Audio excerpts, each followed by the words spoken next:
Então, de volta, pessoal, continuando aqui nosso treinamento para Pentest 002, continuando nossa lição 18. Vamos começar aqui agora nosso tópico 18B, listar o conteúdo do relatório, objetivos abordados do exame, item 4.1, compare e contraste componentes importantes de relatórios escritos. Bora aqui para a nossa introdução. É provável que o relatório escrito seja lido por diversos públicos, incluindo membros do conselho, usuários finais e administradores técnicos. Todos eles precisam ser capazes de ler e entender as informações que você fornecer. Portanto, você precisa segmentar seus relatórios levando em conta essas diferenças. Uma maneira comum de conseguir isso é organizando o relatório em subdivisões. Por exemplo, você pode incluir uma seção executiva para aqueles que precisam de uma compreensão de alto nível dos resultados e de seus impactos. Pode haver uma seção técnica com links para informações mais especializadas que o pessoal de TI pode usar para implementar suas recomendações. Você também pode criar um apêndice fornecendo informações essenciais no relatório e arquivos separados com todos os detalhes. Basicamente, o ideal é que você normalize os dados no relatório para torná-los o mais claro possível para o público-alvo, eliminando informações excessivas que possam confundir o leitor. Como a gente viu no tópico passado, por exemplo, se você for fazer um relatório ali, uma parte do relatório pro C-Suite, não adianta você colocar lá o framework que você utilizou, se você usou o Metasploit, qual comando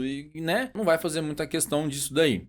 Não vai fazer muito efeito, mas na parte técnica, provavelmente o pessoal vai querer saber qual a técnica ali, qual a forma de ataque que você utilizou. E a gente vai ver esses pedaços, essas partes, digamos assim, do relatório nessa aula aqui. A definição do sumário executivo. Ele é uma visão geral, concisa e de alto nível do pentest, suas descobertas e seu impacto. Normalmente ele varia de 2 parágrafos a 2 páginas, dependendo do objetivo do cliente, do setor, do tamanho da organização e de outros fatores. Isso aqui são números, né? Enfim, só para compor alguma coisa aqui. O objetivo é fornecer um resumo do processo e dos resultados, uma explicação breve e simples do procedimento, resultados notáveis expressos de forma não técnica e algumas das suas implicações. Porque qual que é o foco aqui do sumário executivo? C-Suite. É recomendável terminar com uma frase de conclusão como, de modo geral, a rede, os sistemas e os processos foram considerados seguros ou inseguros. Isso aqui é um texto, né? Ipsiliteris lá do material. Delinear os detalhes do escopo. Essa seção do relatório detalha o escopo que foi definido para a atividade durante a fase prévia ao trabalho. Inclui qualquer desvio do escopo original e os motivos para isso. Era para testar só a aplicação web. Poxa, mas aí tinha uma API que o aplicativo mobile também consumia. Então teve que fazer um desvio, teve que fazer um incremento, enfim. Algumas alterações podem ter sido solicitadas pelo cliente ou eventos inesperados podem ter alterado o curso da ação da equipe do pentest. Essa seção é uma formalidade, pois o cliente já deve estar plenamente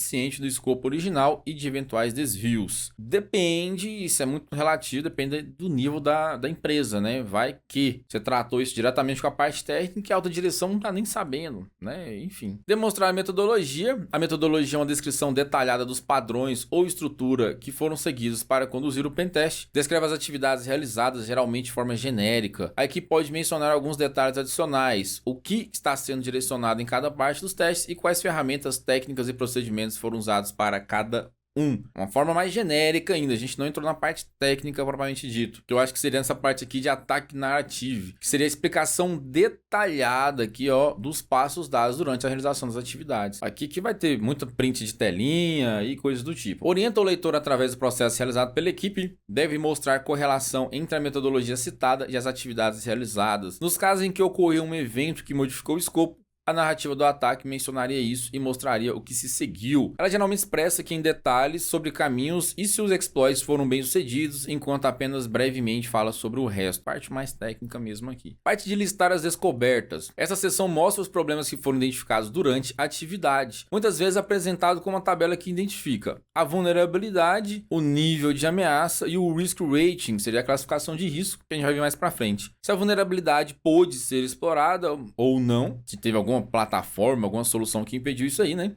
Por exemplo, ao adequar o relatório ao objetivo e ao apetite de risco do cliente, você pode apresentar primeiro elementos como vulnerabilidades críticas, vetores de ataques explorados com sucesso e outros resultados. Essa seção deve incluir etapas que possam ser repetidas de forma independente para que os resultados possam ser validados. Aquelas provas de conceito que eu comentei na última lição. Determinar o apetite de risco. O apetite de risco é a quantidade, detalhe aqui, ó, quantidade de risco que uma organização está disposta a aceitar e deve ser determinado por cada organização. Isso aqui eu acho que eu já comentei em umas aulas passadas sobre essa parte de apetite de risco. Eu dei exemplos, por exemplo, lá de queda de energia, de você ter um no-break em casa ou aceitar aquele risco. Enfim, isso é particular de cada empresa, de cada organização. O apetite de risco se refere à quantidade e ao tipo de vulnerabilidades e ameaças potenciais que a organização está disposta a tolerar. Eu sei daquela vulnerabilidade, sei da ameaça, mas o impacto para mim talvez seja relevante, mas eu quero correr o risco.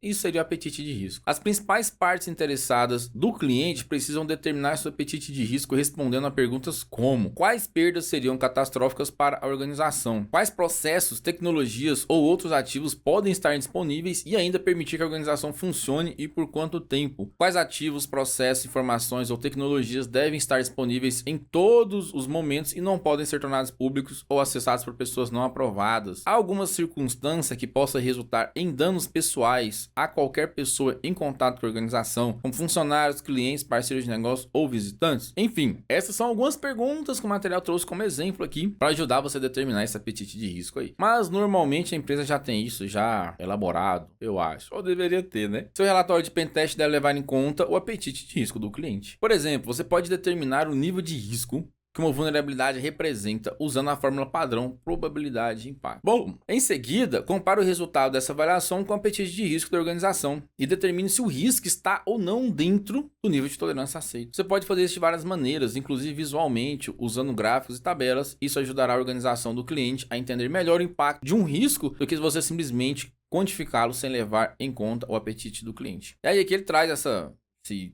gráficozinho aqui, né? No caso, o impacto aqui pequeno, médio e grande, a probabilidade aqui pequeno, médio e grande. Bom, a probabilidade de acontecer é grande. Tipo, acaba a energia, acaba pelo menos 3, 4 vezes por semana, mas o impacto aqui é pequeno. Então aqui tá dentro do apetite de risco. Tá tranquilo, tá favorável, consigo tocar bem aqui. E aí, às vezes, a probabilidade é grande, mas o impacto também é grande. E aí tá fora aqui, ó, do apetite de risco. Aqui nessa parte vermelha. Então, já tem que tomar algum tipo de tratamento desse risco aí. Beleza? Só para clarear um pouco mais isso aí.